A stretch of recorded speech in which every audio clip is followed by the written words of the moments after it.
Here's a guy who thinks you're all too ignorant to pass judgment on historical figures. What kind of future do we have if we destroy our past? How exactly do we destroy our past? Has anyone who has pulled down a statue of Churchill, Lincoln or Columbus thought to ask themselves this question? I doubt it.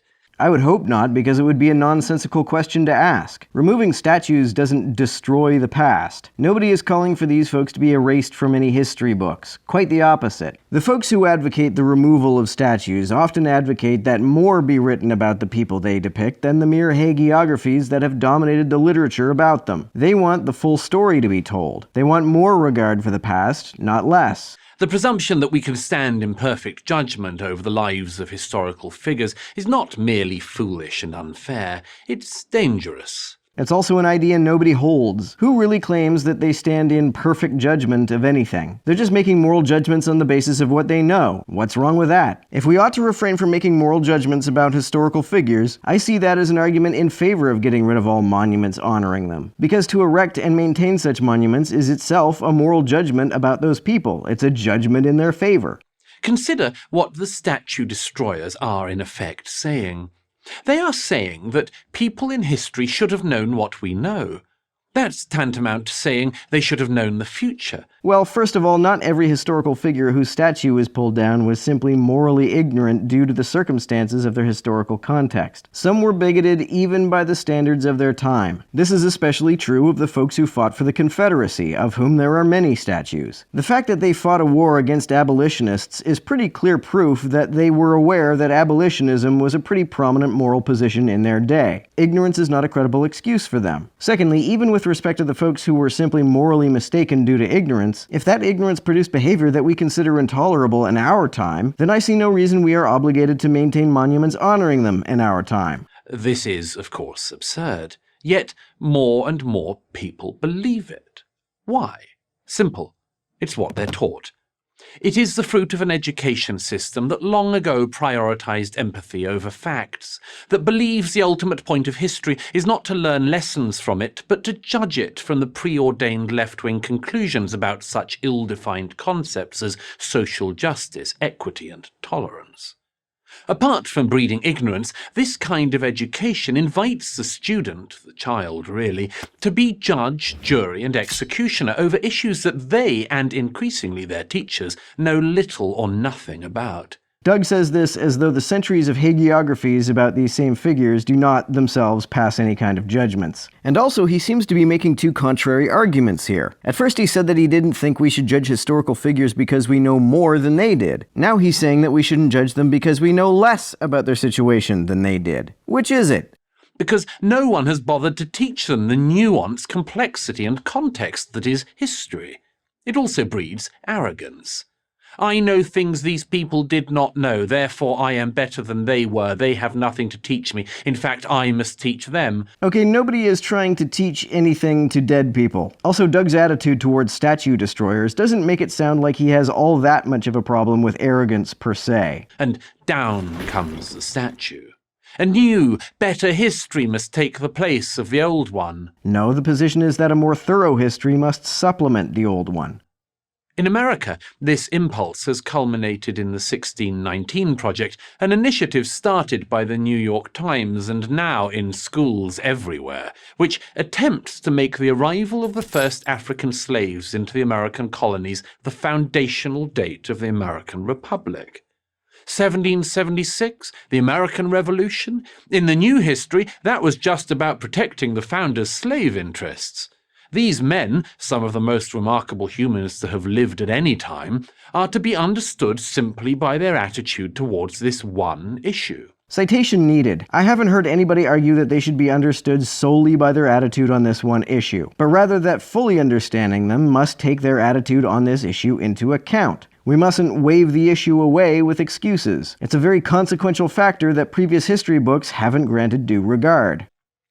The 1619 Project seeks to portray America, the freest, most prosperous nation in world history, as exceptional only in one respect, insofar as being exceptionally bad. Given that historical analyses for the last several hundred years have been largely fawning accounts, having a nuanced understanding of American history necessitates at least a few volumes that give the other side of the story. This is a purposefully destructive view of history.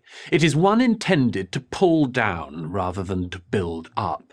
Exactly the opposite is true. The whole point of the 1619 Project, focusing so much on slavery, is to build up the stories of black folks in the Americas. Again, there are centuries of history books building up other historical figures. Why is it not time for at least a few books focusing on building up the folks they enslaved?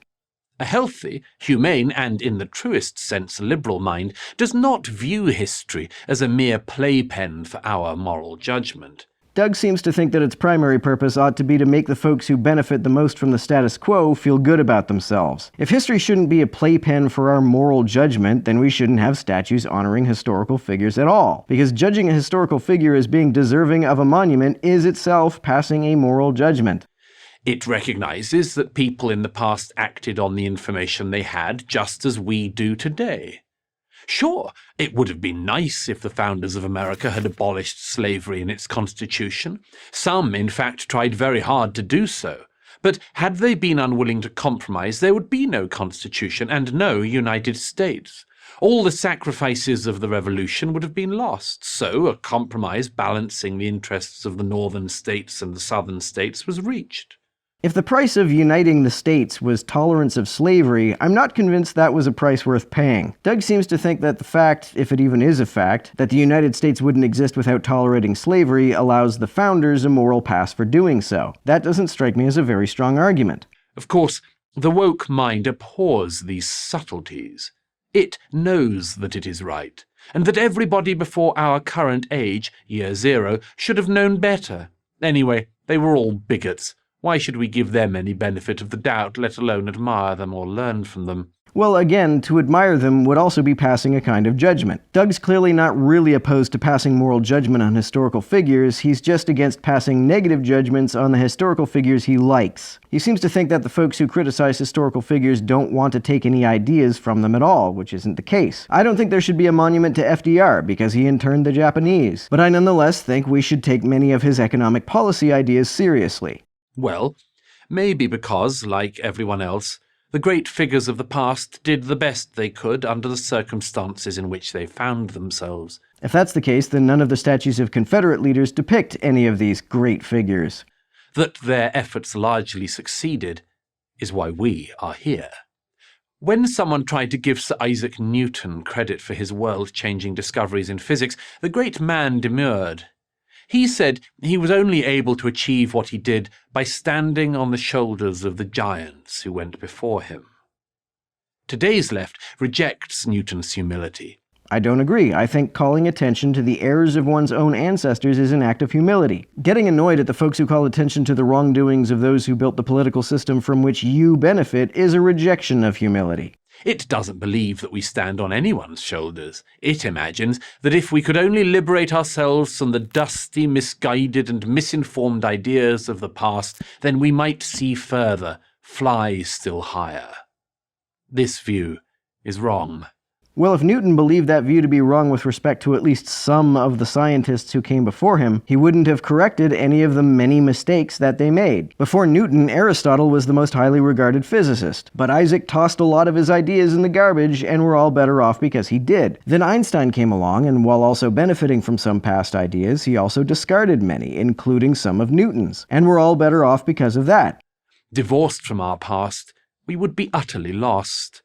We would not rise, but plummet.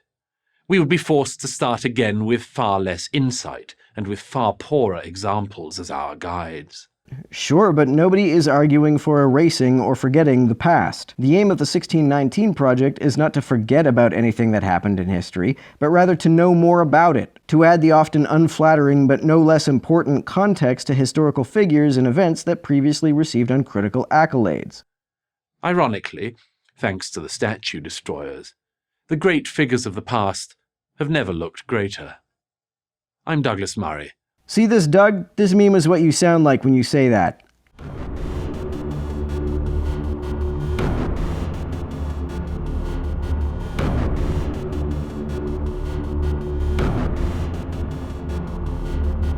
everyone who helps me out on Patreon. You're a big help. Thanks so much.